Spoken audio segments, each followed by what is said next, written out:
Baik, saya sebenarnya tak suka untuk cakap something yang mungkin ada kaitan personal dengan saya. Tapi sebab saya duduk mengajar ni, lepas tu pula orang sebar dia ni akidah tak betul. Dia ni Mu'tazilah sebenarnya. So, kalau saya nak pilih untuk diam boleh je. Tapi dia akan menanam ragu pada jiwa orang. Orang kata dia ni akidah tak betul tapi duduk mengajar. Tidak Asy'ariyah kan. Sebab tu dalam masa beberapa hari ni saya duduk defend ni saya sendiri. Saya kata no. Orang yang menuduh Mu'tazilah tu dia tak faham Mu'tazilah tu hakikatnya apa. Saya nak ringkaskan untuk awak je hakikat Mu'tazilah ni dan apa kaitan dia dengan tuduhan mereka kepada saya. Mu'tazilah ni kalau nak faham, dia ada 5 ciri. Tapi saya tak mau cerita 5 ciri sebab ada ciri yang tak ada kaitan dengan isu kita. Dia berasal daripada point bila saya kata Allah Subhanahu Wa Taala itu mewajibkan kasih sayang ke atas diri dia ataupun mengharamkan kezaliman atas diri dia. Dia boleh berlaku zalim kalau dia mahu. Saya masih berpegang kepada pendirian itu. Jadi mereka kata ini dah macam Mu'tazilah. Sebab Mu'tazilah kata apa? Mu'tazilah kata wajib ke atas Allah melakukan as-salah wal aslah. As-salah wal aslah tu apa? Allah wajib melakukan yang baik dan terbaik untuk hamba-hamba dia. Yang baik dan terbaik. Allah wajib buat benda tu. Ini adalah poin utama yang buat Imam Abul Hasan Al-Asy'ari meninggalkan Mu'tazilah. Imam besar kita dulu Mu'tazilah. Mula pertelingkahan dia dengan bapa tiri dia dalam isu as-salah wal aslah ni. Sebab bapa tiri dia kata apa? Allah wajib buat yang terbaik untuk hamba dia. So Imam Abul Hasan Al-Asy'ari tanya soalan. Kita kasih satu senario tentang 3 adik-beradik. 2 abang, 1 orang yang baik, taat, masuk syurga, 1 ahli maksiat, mati sebagai ahli maksiat, 1 meninggal kecil. Okay, ni cerita saya pernah share dulu, tapi saya ulang sikit. So, abang yang pertama yang meninggal sebagai orang soleh tu, tak ada masalah lah. Dia meninggal, dia masuk syurga. Abang yang kedua ni, meninggal sebagai ahli maksiat. Boleh tak dia tanya Allah Subhanahu Wa Taala? Budak tu dulu, cerita budak dulu nanti, abang tu nanti.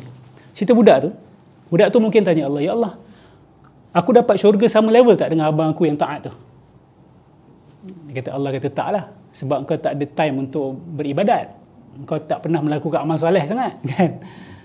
Jadi kau tak ada dapat sama level.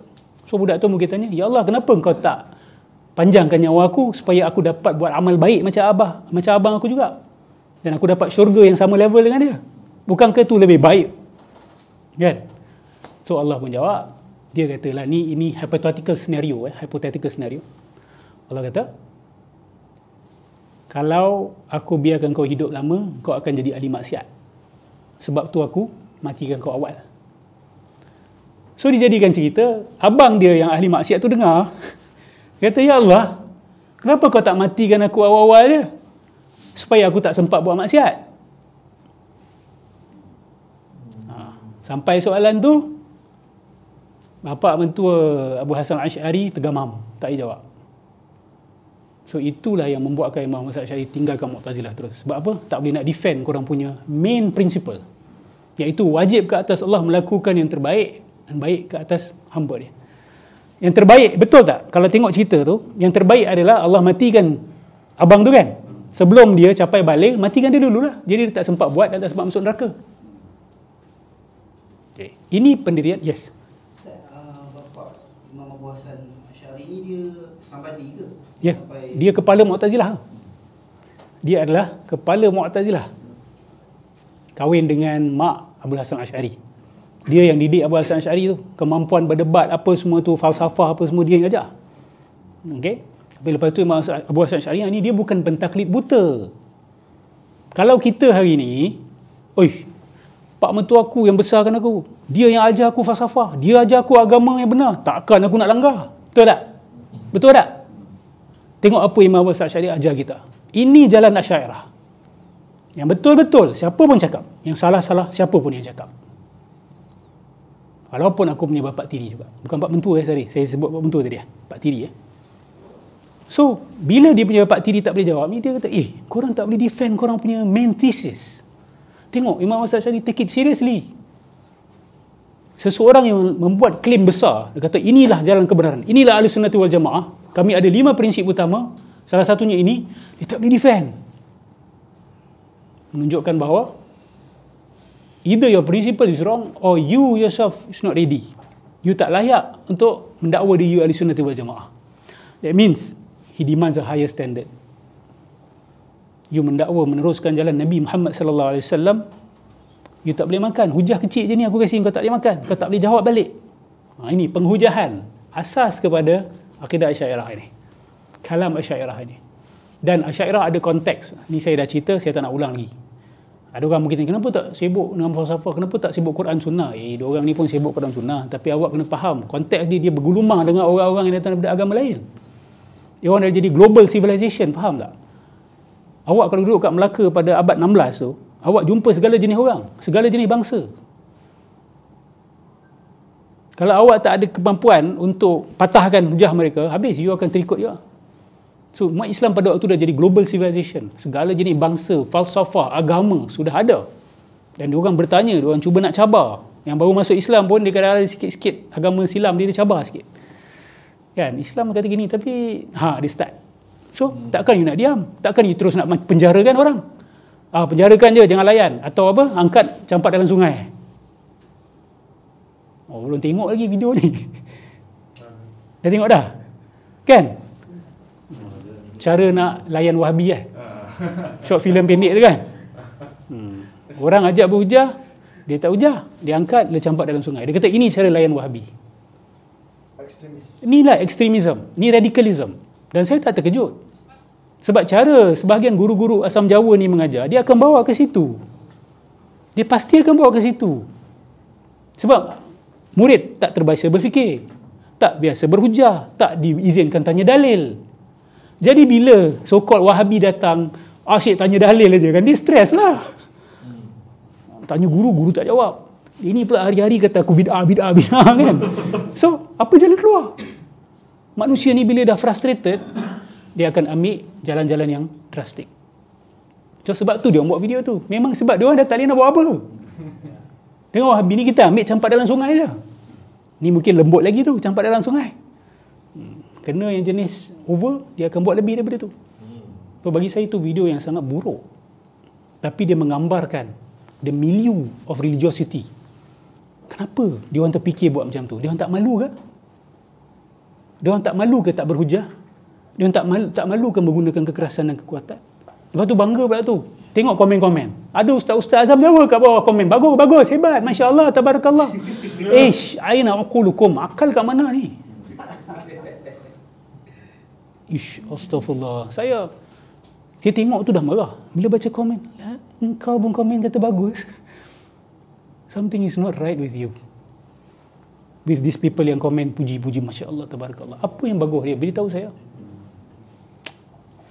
Inna lillahi wa inna ilaihi raji'un. So, Imam Abu Hasan Asy'ari, dia keluar daripada Mu'tazilah sebab as-salah wal aslah tu tak berlaku. Allah Subhanahu Wa Taala tak matikan abang yang bermaksiat itu awal-awal. Sedangkan kalau Allah nak as-salah wal aslah kepada abang dia tu, dah matikan awal-awal tapi Allah tak buat. Macam Fir'aun, Allah tak matikan Fir'aun awal sedangkan Allah tahu Fir'aun akan buat maksiat. Fir'aun akan jadi kufur, Allah tak buat. Maksudnya Allah tak buat al-aslah untuk Fir'aun. Allah tak buat salah untuk Fir'aun. So tak betul kata Allah wajib buat as-salah wal aslah. Adakah itu sama dengan mengatakan bahawa Allah mewajibkan ke atas diri dia kasih sayang dan mengharamkan kezaliman ke atas diri dia? Sama ke tu? Jauh beza dua perkara ni. Sebab Allah yang wajibkan sendiri atas diri dia, bukan orang lain. Bukan ni taklif, bukan dia akan dihukum, bukan. Sebab itu lafaz sarih dalam ayat dan dalam hadis itu. Tak ada masalah pun lafaz itu. Dan kasih sayang dan tidak zalim tak termasuk dalam salah wal aslah. Okey, Allah azab Fir'aun, sedangkan Allah boleh je matikan Fir'aun kan? Adakah itu menyanggah kasih sayang Allah? Allah adil tak dengan Fir'aun sebenarnya? Fir'aun sebenarnya ada potensi tak untuk jadi orang beriman? Ni kalau salah faham qadar-qadar akan kata tak ada potensi. Dia ada potensi itu. Allah tidak menentukan pemilihan kufur dan iman dia. Allah kehendaki, yes, Allah tahu dia akan pilih apa, dan Allah izinkan sejak azali. Allah tahu dan Allah izinkan sejak azali. Tapi bukan Allah yang arahkan hati dia untuk pilih kufur. Allah paksa hati dia untuk pilih kufur. Bukan macam tu. Itu penentuan, dan Allah tak buat benda tu. So dia ada potensi untuk jadi beriman sebenarnya, tapi dia pilih, dan Allah tahu sejak azali, dan Allah biarkan pilihan dia tu, Allah biarkan dia mati dalam kekufuran. Adakah Allah zalim? Tak. Itu adil. Allah sudah beri kebebasan dia pilih. Itu adalah, dan adil tidak menyanggah rahmah. Adil tidak menyanggah rahmah. Ustaz, kalau Allah masukkan Fir'aun dalam neraka, boleh, itu macam mana tu kasih sayang, Ustaz? Kalau Allah Subhanahu Wa Taala masukkan orang yang zalim dalam neraka, di mana rahmah dia? Rahmah dia adalah pada dia ikat diri dia dengan keadilan. Allah boleh tak azab manusia dengan azab yang tak setimpal dengan dosa dia? Boleh tak? Boleh tak? Allah azab manusia dengan dosa yang tak setimpal dengan dia. Dia buat dosa kecil, Allah kasih teruk-teruk azab. Boleh tak? Boleh. Tapi dia buat tak? Itu adil dan itu rahmah. Dia boleh kasih lebih teruk, tapi dia tak buat. Ustaz, tapi orang yang kufur sekejap kat dunia, tapi dekat akhirat selama-lamanya dalam neraka, itu setimpal ke? Ini soalan besar. Ini soalan yang Ustaz Raja Mukhlis tanya saya juga. Ini sebenarnya hujah biasa yang disampaikan oleh Asy'ariyah. Kejap. Apa? Okey, saya akan ulang. Ini hujah yang biasa. Sebab sebahagian Asy'ariyah ni, sebahagian dia over untuk mengisbat sifat iradah Allah. Ibn Arabi pun persoalkan benda ni. Dia kata manusia kufur sekejap je kat dunia ni, tapi dalam neraka selama-lamanya. Sebab tu Ibn Arabi kata apa? Neraka akan berubah jadi sedap. Dan yang sedihnya Ibn Taymiyah pun kata something like that. Ini interesting. Ni saya tengok dalam lapangan pemikiran Islam ni, dia very interesting. Orang yang kita nampak opposite thoughts, tiba-tiba boleh bersetuju dalam certain ideas. Ibn Taymiyah kata neraka tu akan terhapus. Akan terhapus. Betul tak, Ustaz? Tapi itulah yang kami dengar. Kalau salah, saya rela tarik balik. Okay? Dan sejujurnya saya tak dengar direct daripada kitab Ibn Taymiyah, saya dengar daripada Syekh Sa'id Fudah. Okay? Kalau salah dia, salahlah saya. Dan kalau betul Ibn Taymiyah tak cakap benda tu, saya tarik balik. Tapi Ibn Arabi, saya dah tengok dia cakap benda tu, memang betul. Kita dah pergi kepada source yang primary, dan memang dia cakap benda tu. Okay. So sekarang ni, di mana logical dia? So ada sebagai Asy'ariyah menggunakan idea ini untuk mengatakan, tengok, Allah boleh buat sekati dia je dengan kita dan dia tetap adil. Allah boleh je menyakiti. Allah buat, bukan boleh, dia memang buat. Allah menyakiti makhluk tak bersalah pun, dan dia tetap adil. Ini saya ada problem dengan argument ini. Dan apa itu Rahman? Oh, dia Rahman, Allah Maha Pengasih. Tiba-tiba, Allah mengazab makhluk tak bersalah. Then I have a problem with that definition of Rahman. So saya perasan bahawa sebenarnya bukan masalah definisi Rahman Allah, tapi puak-puak ni yang sebahagiannya terlalu melampau nak kata Allah punya iradah ni merangkum semuanya. Allah punya kudrah merangkum semuanya. Sehingga mereka kata, no one can control Allah. Whatever He did. Yes, no one say that anyone can control Allah. No, we don't say that. So dia orang kata apa? Allah buat apa pun tak zalim. Allah kalau mengazab orang tak bersalah pun tak zalim. Awak bolehlah senang kata mulut, tak zalim. Allah azab orang tak bersalah pun tak zalim. Cuba Allah campak you suka-suka dalam neraka. You nak kata macam tu? Ini tak apa, tak zalim, saya okey je. Come on lah, be truthful, be frank lah. Have some empathy. So hujah mereka apa? Hujah mereka nak kata memang berlaku Allah mengazab orang yang tak bersalah ataupun azab yang tak setimpal. Apa bukti yang mereka ada? Tengok, kufur sekejap tapi selama-lamanya dalam neraka. Apa jawab balas? Sebab tu bila dengar hujah ulama ni jangan terus jam crank. Awak pun ada akal kan? Kita ni jenis ulama dah kasi hujah, diam lah. Itu hang tak faham kalam ni apa? Hang tak faham akidah Asy'ariyah tu apa? Akidah Asy'ariyah ni dia ganyang habis sampai habis. Tak kira lah siapa yang cakap. Imam Abu Hasan Asy'ari ke, Imam Ghazali ke, kita tengok hujah dia apa. Sebab Imam Ghazali antara yang menyokong hujah bahawa Allah memang mengazab makhluk tak bersalah. Bukti dia apa? Dia kata binatang sakit tanpa ada manfaat. Itu tak susah untuk dipatahkan. Kita tanya mana bukti? Mana bukti bahawa binatang yang sengsara ini tidak dapat gantian? Hari ini dia dimakan oleh harimau, semalam dia makan. Dia tidur. Dia mating. So ada timbal balasnya. Yes, binatang ada sengsaranya dan ada juga nikmatnya. So nak kata bahawa Allah mengazab makhluk tak bersalah ni tanpa timbal balas, you have to produce evidence. Because from our observation, we can see clearly that animals ada benefit juga. Dia ada pleasure. So sorry. Imam Ghazali buat dakwah macam tu, kita kena tanya. Ni tak ramai orang ready ni. Kata, kau hang ni siapa ni nak challenge Imam Ghazali ni? Hang ni siapa ni? Sorry, Allah give me akal. The same Allah give me akal, the same Allah give to Imam Ghazali. Tapi bukan kita nak kata kita sama level, tidak. Tapi kita boleh berfikir. Now, soalan dia, macam mana kita nak respon? Kufur sekejap, selama-lamanya dekat neraka. Mana adilnya? Saya kasih perumpamaan senang lah. Awak curi barang dekat kedai 5 minit je. Masuk je 5 minit juga. Baru adil.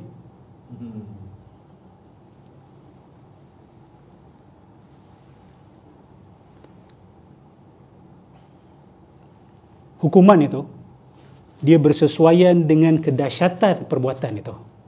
Bukan jangka waktu ia dilakukan.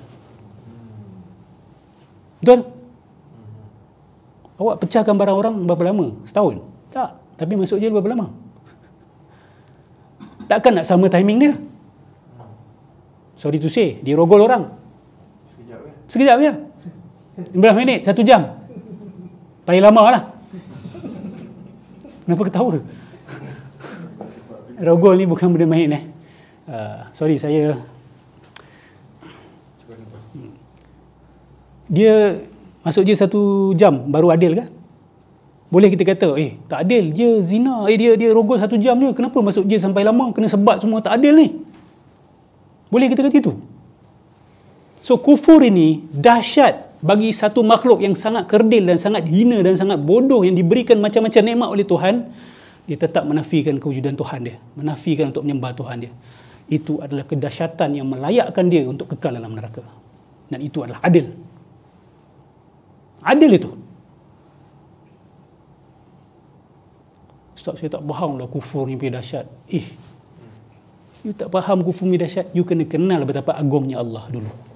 Baru you akan tahu betapa dahsyatnya kufur itu. Bila you pandang rendah kepada Tuhan, you akan pandang rendah pada kufur. Kalau you tahu betapa besarnya Tuhan itu, betapa agungnya Tuhan itu, you tak akan pandang rendah pada kufur. Ada jawapan balas? Nak jawab balas boleh. Ustaz, saya tak setuju. Silakan, itu kalam.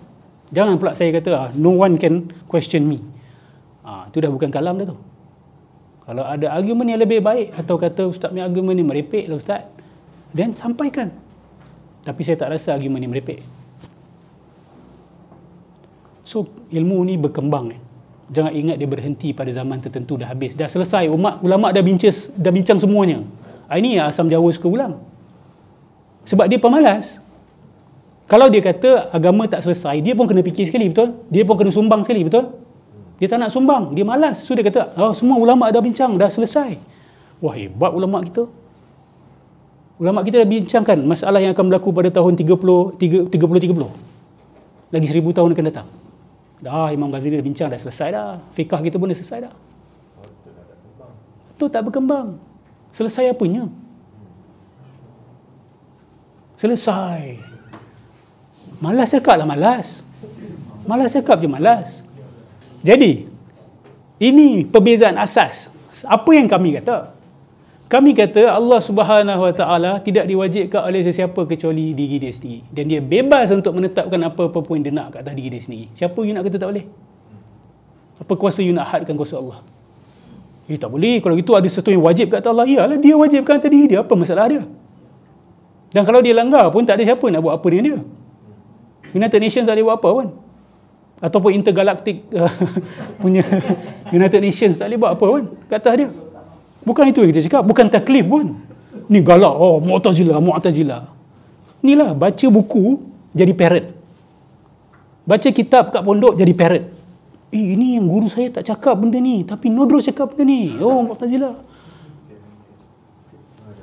Akal mana akal? I am challenging the arguments. You are repeating the same arguments. I am challenging that argument. You duk bawa hujah yang sama. Saya sedang mencabar hujahan itu. Yes, silakan Hafiz. Ustaz. Ya. Bukan ke ulama'-ulama' pun kan? Walaupun kita namakan dia sebagai ulama' Asy'ariyah sekalipun, pendapat dia bukannya satu kan. Pendapat dia merangkum keseluruhan banyak-banyak tu kan. Pun setiap pendapat dia tu ada juga certain pendapat tu akan mengiring ke arah Jabariyah sikit. Tapi itu masih tak mengeluarkan dia daripada Asy'ariyah, betul tak? Betul. Ini bagus Hafiz. Ini kematangan lah. Kematangan ni hanya didapati apabila awak meluaskan pembacaan awak. Saya ambil contoh. Asy'ariyah rata-ratanya mengatakan bahawa manusia ni ada kuasa, kudrah untuk buat sesuatu. Tetapi kudrah dia tu ghairu mu'athirah. Ghairu mu'athirah atau mu'athirah. Tidak memberi bekas. Ini rata-rata pegangan Asy'ariyah. Tapi Imam Al-Juwaini ni siapa? Guru kepada Imam Ghazali. Dia tak setuju. Dia kata kudrah manusia mu'thirah ataupun mu'athirah. Kita ada kudrah dan kudrah kita memberi bekas. So apa? Nak Mu'tazilahkan dia? Dan dia ada hujah panjang, dia jawab balik. Panjang Al-Juwaini jawab balik. Dan dalam qada' ni ada belasan pendirian sebenarnya. Belasan. Dan saya nak tambah lagi satu yang belum dimasukkan dalam kitab, iaitu Jabariyah Ibn Arabi. Satu konsep yang unik.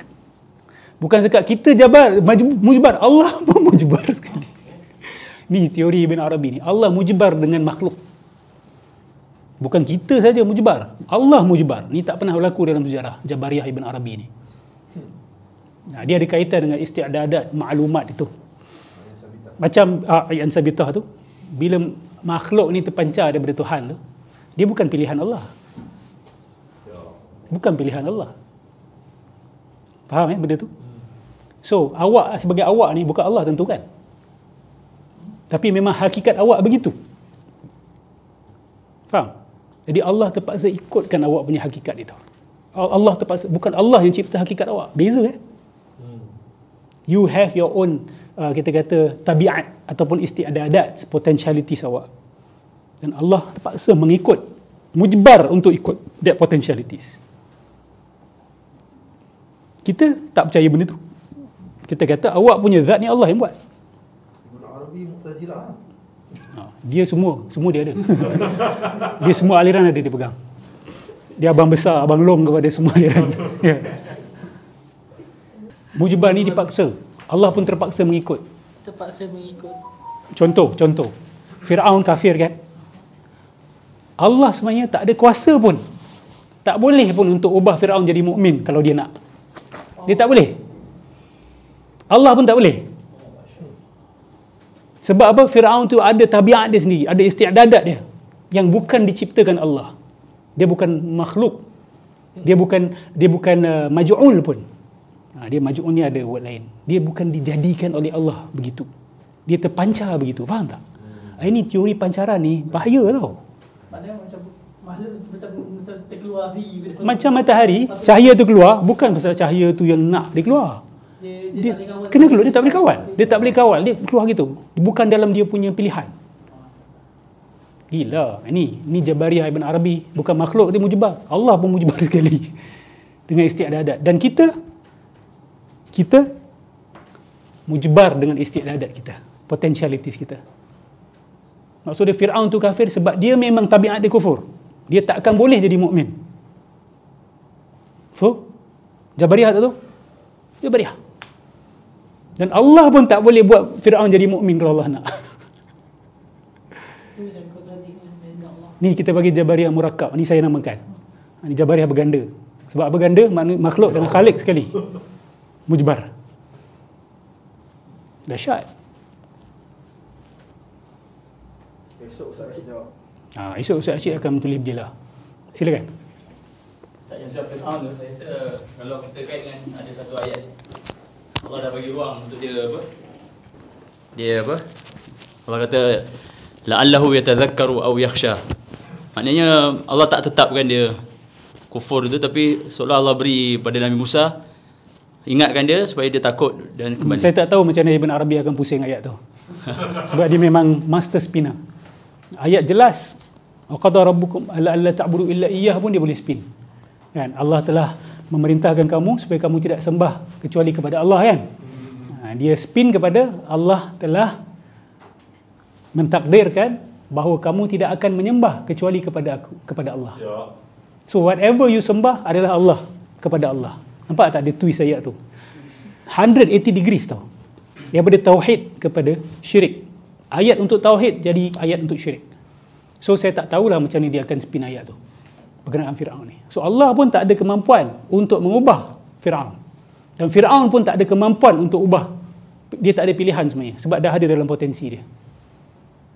You will only be what you are.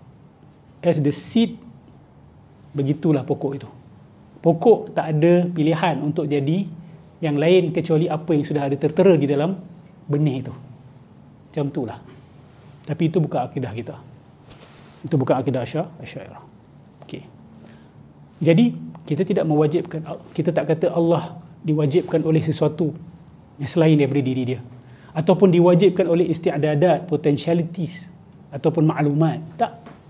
Dia pilih untuk tetapkan ke atas diri dia rahmah, dan dia pilih untuk haramkan atas diri kezaliman. Okey, sekarang datang lagi satu soalan. Makna zalim tu siapa yang tetapkan? Kalau Mu'tazilah, dia kata ada dah kayu ukur apa zalim dan tak zalim yang bukan ditentukan oleh Allah. Dan Allah sendiri terikat dengan undang-undang etika itu. Faham tak? Faham enggak? Keluar Indonesia pula tiba-tiba. Faham tak? Undang-undang etika tu, apa yang betul, apa yang salah, bukan Allah yang tentukan. Dia dah memang ada. Dia memang logical. So Allah terikat juga dengan undang-undang itu. Dan Allah terpaksa buat yang terbaik. The foundation of ethics. Itu Mu'tazilah kata. Asy'ariyah kata apa? Dan apa pendirian saya? Allah yang tetapkan apa itu zalim, apa itu rahmah, kemudian dia wajibkan ke atas diri dia. Faham tak? Sama ke dengan Mu'tazilah? Saya tanya ustaz-ustaz yang Mu'tazilahkan saya ni. Segan nak kata saya Mu'tazilah, tapi secara halus nak cuba kaitkan saya dengan Mu'tazilah. Dalam satu posting bersama Mu'tazilah, tiba-tiba ada nama saya kat bawah. Saya tanya awak, faham ke tak Mu'tazilah tu apa? Ni bukan Mu'tazilah. Saya tak kata Allah terikat dengan undang-undang etika. Tak. Dia yang buat etika tu. Dia yang tentukan apa tu zalim, apa tu tidak zalim. Kemudian dia pilih untuk haramkan zalim ke atas diri dia. Wajibkan rahmah atas diri dia. So, faham Ini berat. Ini adalah isu theodicy, isu morality, isu etika berkenaan dengan Allah Subhanahu Wa Taala dan hubungan Allah dengan manusia. Dan kita tak sepatut malu dengan perbincangan macam ni. Kita tak sepatut takut kata ini benda tinggi, tak payahlah ustaz.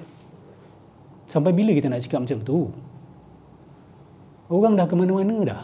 Kita, oh ni tinggi sangat ni, janganlah macam tu.